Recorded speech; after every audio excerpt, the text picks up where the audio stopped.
जय माता दी। मेरे सभी प्यारे दोस्तों, मैं लक्ष्मी शर्मा बड़ों को चरण स्पर्श, छोटों को प्यार और बराबर वालों को दिल से नमस्कार करती हूँ।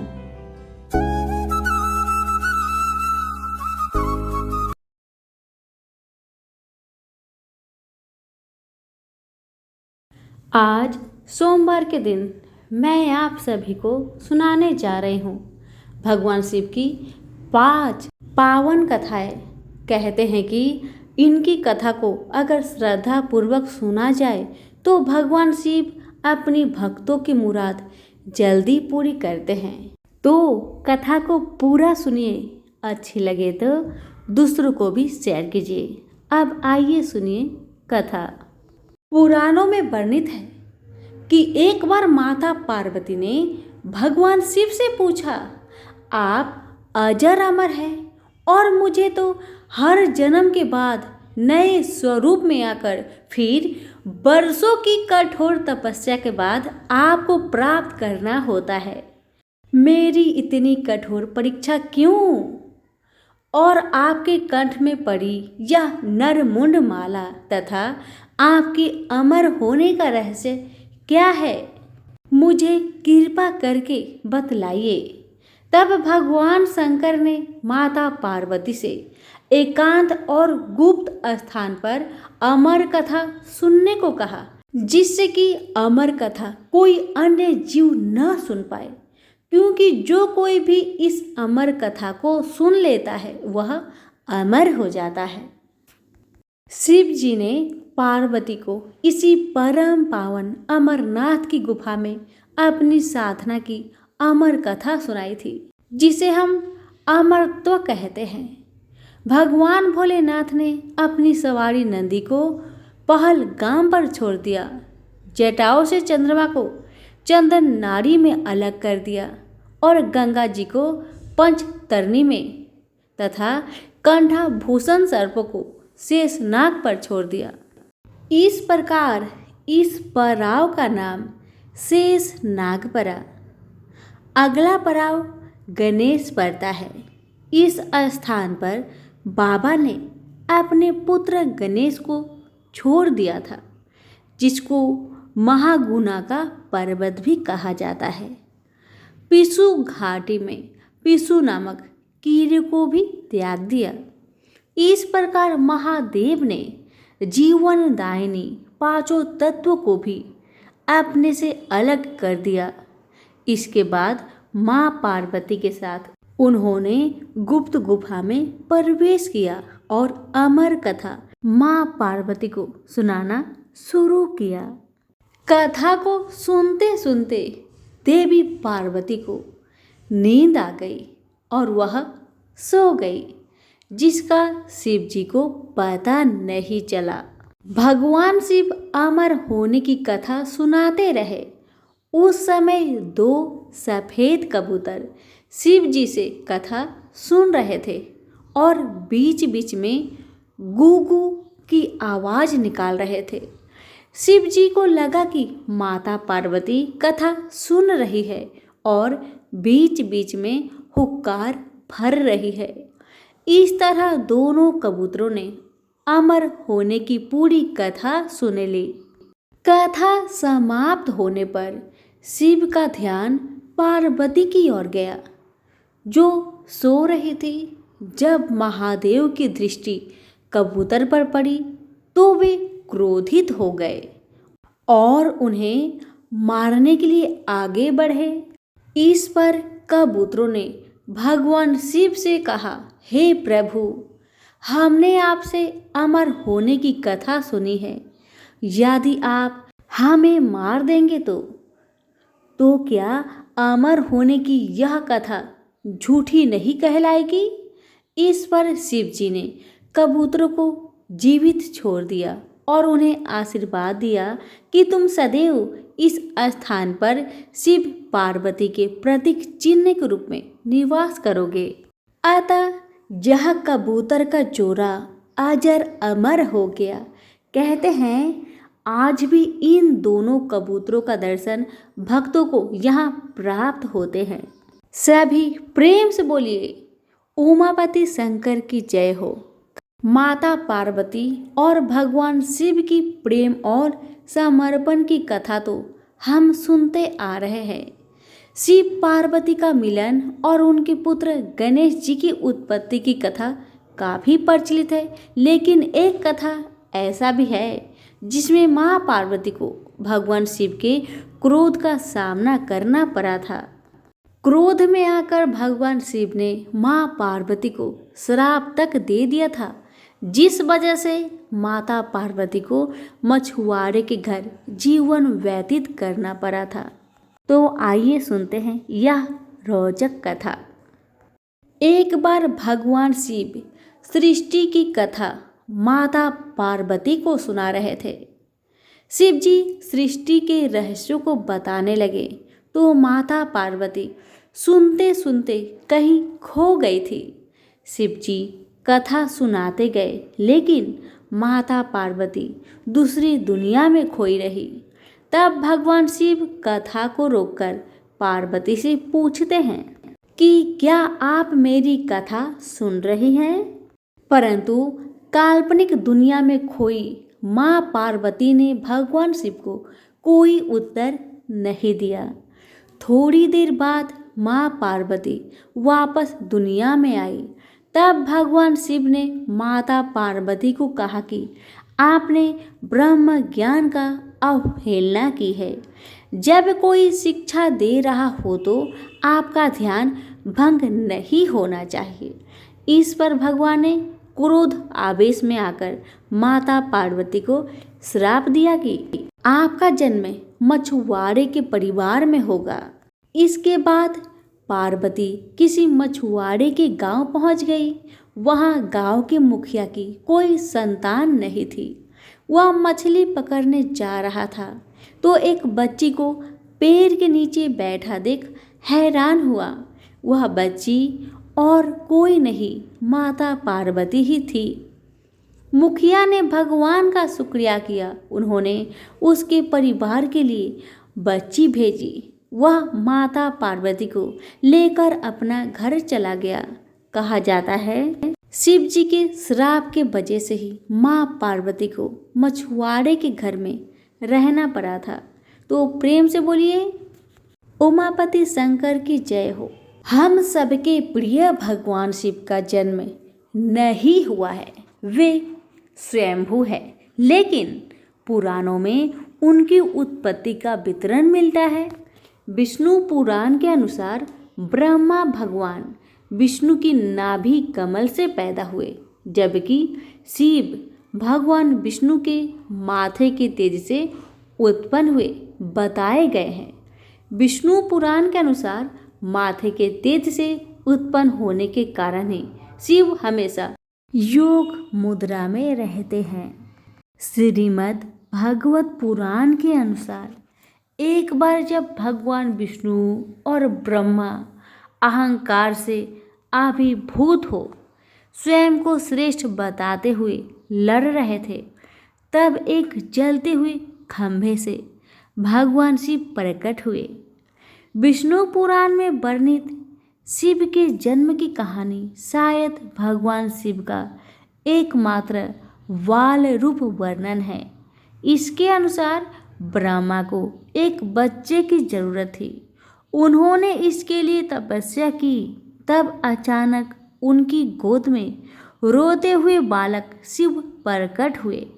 ब्रह्मा ने बच्चे से रोने का कारण पूछा तो उन्हें बड़ी मासूमियत से जवाब दिया कि उसका कोई नाम नहीं, इसलिए वह रो रहा है। तब ब्रह्मा ने शिव का नाम रुद्र रखा, जिसका अर्थ होता है रोने वाला। शिव तब भी चुप नहीं हुए, इसलिए ब्रह्मा ने उन्हें दूसरा नाम दिया, पर शिव को नाम पसंद नहीं आया और वे फिर भी चुप नहीं हुए। इस तरह शिव को चुप कराने के लिए ब्रह्मा ने 8 नाम दिए और शिव 8 नामों से जाने गए। शिव पुराण के अनुसार यह नाम पृथ्वी पर लिखे गए थे। शिव के इस प्रकार ब्रह्मपुत्र के रूप में जन्म लेने के पीछे भी विष्णु पुराण की एक पौराणिक कथा है। इसके अनुसार जब धरती, आकाश, पाताल समेत पूरा ब्रह्मांड जलमग्न था, तब ब्रह्मा, विष्णु और महेश के सिवा कोई भी देव या प्राणी नहीं था। तब केवल विष्णु ही जल के सतह पर अपने शेष नाग पर लेटे नजर आ रहे थे। तब उनकी नाभि से कमल नाल पर ब्रह्मा जी प्रकट हुए। ब्रह्मा विष्णु जब सृष्टि के संबंध में बातें कर रहे थे तो शिव जी प्रकट हुए। ब्रह्मा ने उन्हें पहचानने से इनकार कर दिया। तब शिव के रूठ जाने के भय से भगवान विष्णु ने दिव्य सृष्टि प्रदान कर ब्रह्मा को शिव की याद दिलाई। ब्रह्मा को अपनी गलती का एहसास हुआ और शिव से क्षमा मांगते हुए उन्होंने उनसे अपने पुत्र रूप में पैदा होने का आशीर्वाद मांगा। शिव ने ब्रह्मा की प्रार्थना स्वीकार करते हुए उन्हें यह आशीर्वाद प्रदान किया। जब ब्रह्मा ने सृष्टि की रचना शुरू की तो उन्हें एक बच्चे की जरूरत पड़ी और तब उन्हें भगवान शिव का आशीर्वाद ध्यान आया। अतः ब्रह्मा ने तपस्या की और बालक शिव बच्चे के रूप में उनकी गोद में प्रकट हुए। प्रेम से बोलिए भोलेनाथ की जय हो। एक दिन जब राजा श्वेत केतु का जीवन काल समाप्त होने को था और वह भोलेनाथ की आराधना में लीन थे, तब चित्रगुप्त ने यमराज से कहा था कि राजा श्वेत केतु की आयु अब पूरी हो चुकी है, अब उनके प्राण हरण करने का समय है। तब यमराज ने अपने दूतों को आज्ञा दी कि वे जाए और श्वेत केतु के प्राण हर लाए। यमदूत राजा श्वेत केतु के पास पहुंचे तो वह शिव मंदिर में थे। दूत बाहर ही खड़े हो गए। श्वेत केतु गहरे ध्यान में थे। बहुत देर हो गई, न श्वेत केतु का ध्यान टूटा न यह दूत हिले। दूत बिना अपना काम किए खड़े रहे। जब वे वापस नहीं पहुंचे तो यमराज ने विलंब होते देखा तो कालदंड संभाला और खुद चल पड़े। दूतों के आने में देरी होने के चलते यमराज स्वयं ही राजा श्वेत केतु के प्राण हरने पहुंचे, लेकिन वहां उन्होंने देखा कि वह तो महादेव की साधना में लीन है। अब तो वह सोच में पड़ गए कि इसके प्राण कैसे हरे। उन्होंने सोचा कि यह अभी पूरी तरह शिव पूजा में डूबा है। इस स्थिति में शिव पूजा का उल्लंघन नहीं किया जा सकता। तब वह भी बाहर ही खड़े हो गए। उधर जैसे ही काल की इसकी सूचना मिली तो उन्होंने तलवार निकाली और शिव मंदिर में जा घुसे। काल ने देखा कि राजा श्वेत केतु अभी भी भगवान शिव के लिंग स्वरूप के सामने बैठे ध्यान मग्न है। वह झटपट आगे बढ़ा और जैसे ही उसने राजा श्वेत केतु का सिर काटने के लिए तलवार उठाई, शिव ने अपना तीसरा नेत्र खोलकर काल की ओर देखा। भोलेनाथ का तीसरा नेत्र खुलते ही काल वही राजा श्वेत केतु के सामने जलकर भस्म हो गया। थोड़ी देर बाद जब राजा श्वेत केतु का ध्यान टूटा, उन्होंने अपने आंखें खोली तो राख में बदल चुके काल को देखा। उन्हें चिंता हुई कि यह कौन है और क्या है। श्वेत केतु ने भगवान शिव से पूछा, हे भोलेनाथ, यह किसकी राख है? इसे किसने और क्यों जलाया? तब भोलेनाथ ने बताया कि यह काल था जो कि तुम्हारे प्राण हरने आया था। राजा श्वेत केतु ने कहा कि हे महाकाल, यह तो आपकी आज्ञा से तीनों लोक में विचरता है, लोक को नियंत्रण में रखता है। इसी के भय से तो लोग पुण्य कार्य करते हैं। आप इन्हें अति शीघ्र जीवन दान दे दे। शिव जी की कृपा से काल जी उठा और उसने उठते ही श्वेत केतु को अपने गले से लगाकर बोला, राजा, तुम जैसे तो तीनों लोक में कोई नहीं है। तुमने तो अजय काल को भी जीत लिया। जीवन दान पाकर काल और यमराज ने कहा कि जैसे जातक जो शिव जी के परम भक्त है, सच्चे मन और पूरी श्रद्धा से महाकाल की पूजा में लीन रहते हैं, सिर पर जटा और गले में रुद्राक्ष पहनते हैं, विभूति का त्रिपुंड ललाट पर लगाते और पंचाक्षर मंत्र का जप करते हैं, उन्हें कभी भी अकाल मृत्यु का ग्रास नहीं बनना पड़ेगा। कथा के अनुसार इस आशीर्वाद के बाद श्वेत केतु ने लंबे समय तक राज किया और फिर महाकाल की कृपा पाकर उनमें ही विलीन हो गए। तो सभी प्रेम से बोले महाकाल की जय हो, भोलेनाथ की जय हो। अमरपुर नगर में एक धनी व्यापारी रहता था। दूर दूर तक उसका व्यापार फैला हुआ था। नगर में उस व्यापारी का सभी लोग मान सम्मान करते थे। इतना सब कुछ होने पर भी वह व्यापारी अंतर मन से बहुत दुखी रहता था, क्योंकि उस व्यापारी का कोई भी पुत्र नहीं था। दिन रात उसे एक ही चिंता सताती रहती थी, उसकी मृत्यु के बाद उसके इतने बड़े व्यापार और धन संपत्ति को कौन संभालेगा। पुत्र पाने की इच्छा से वह व्यापारी प्रति सोमवार भगवान शिव की व्रत पूजा किया करता था। सायंकाल को व्यापारी शिव मंदिर में जाकर भगवान शिव के सामने घी का दीपक जलाया करता था। उस व्यापारी की भक्ति देखकर एक दिन माता पार्वती ने भगवान शिव से कहा, हे प्राणनाथ, यह व्यापारी आपका सच्चा भक्त है। कितने दिनों से यह सोमवार का व्रत और पूजा नियमित कर रहा है। भगवान, आप इस व्यापारी की मनोकामना को अवश्य पूर्ण करें। भगवान शिव ने मुस्कुराते हुए कहा, हे पार्वती, इस संसार में सबको उसके कर्म के अनुसार फल की प्राप्ति होती है। प्राणी जैसा कर्म करते हैं उन्हें वैसा ही फल की प्राप्ति होती है। इसके बावजूद पार्वती जी नहीं मानी। उन्होंने भगवान से आग्रह किया कि नहीं प्राणनाथ, आपको इस व्यापारी की इच्छा को पूरी करना होगा। यह आपका अनन्य भक्त है, प्रति सोमवार आपका विधिवत व्रत रखता है और पूजा अर्चना के बाद आपको भोग लगाकर एक समय भोजन ग्रहण करता है। आपको इसे पुत्र प्राप्ति का वरदान देना ही पड़ेगा। पार्वती का इतना आग्रह देखकर भगवान शिव ने कहा, ठीक है पार्वती जी, आपके आग्रह पर मैं इस व्यापारी को पुत्र प्राप्ति का वरदान देता हूँ, लेकिन इसका पुत्र 16 वर्ष से अधिक जीवित नहीं रहेगा। उसी रात भगवान शिव ने स्वप्न में उस व्यापारी को दर्शन दिए और उसे पुत्र प्राप्ति का वरदान भी दिया और उसके पुत्र के 16 वर्ष तक जीवित रहने की बात भी बताई। भगवान के वरदान से व्यापारी को खुशी तो हुई, लेकिन पुत्र की अल्प आयु की चिंता ने उस खुशी को नष्ट कर दिया।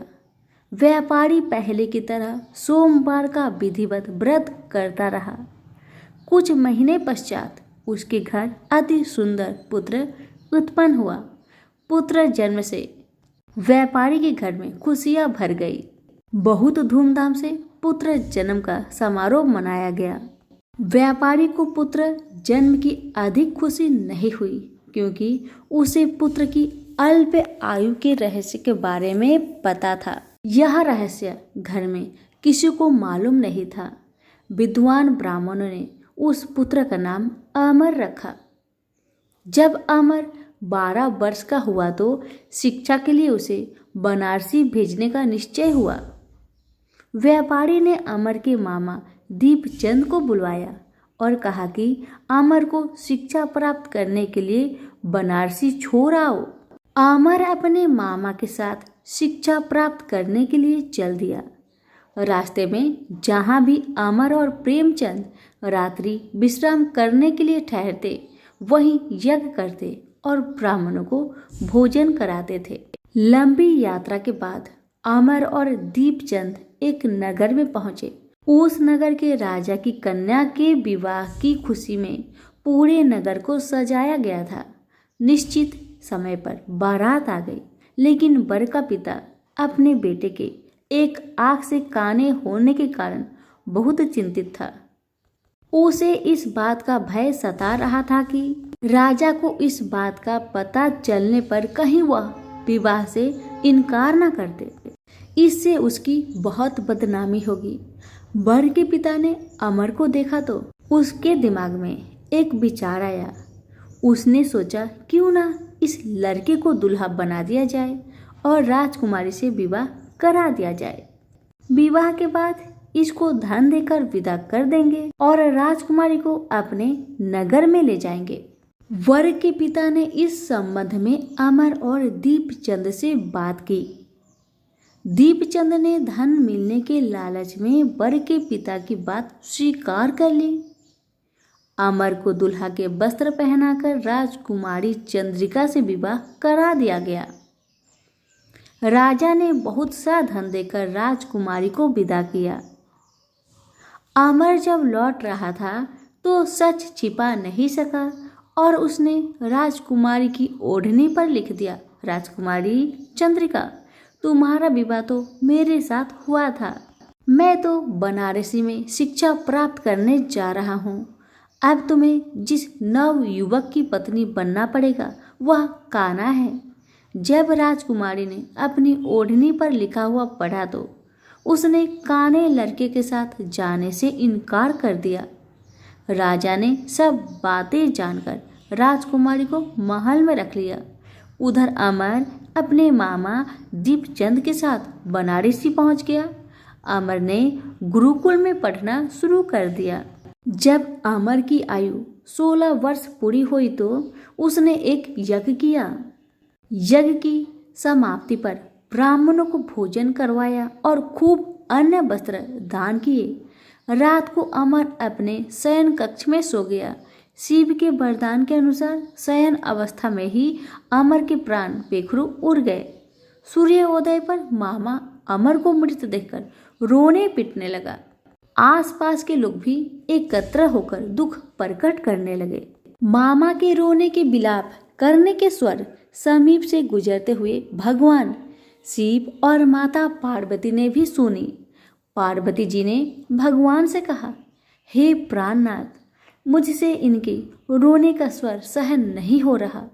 आप कृपा करके इनकी कष्ट को अवश्य दूर करें। भगवान शिव ने पार्वती जी के साथ अदृश्य रूप में समीप जाकर अमर को देखा तो पार्वती जी से बोले, पार्वती, यह तो उसी व्यापारी का पुत्र है जिसे मैंने 16 वर्ष की आयु का वरदान दिया था। इसकी आयु तो पूरी हो गई है। पार्वती जी ने फिर भगवान शिव से निवेदन किया, हे प्राणनाथ, आप इस लड़के को जीवित करें, नहीं तो इसके माता पिता पुत्र की मृत्यु के कारण रो रो कर अपने प्राणों का त्याग कर देंगे।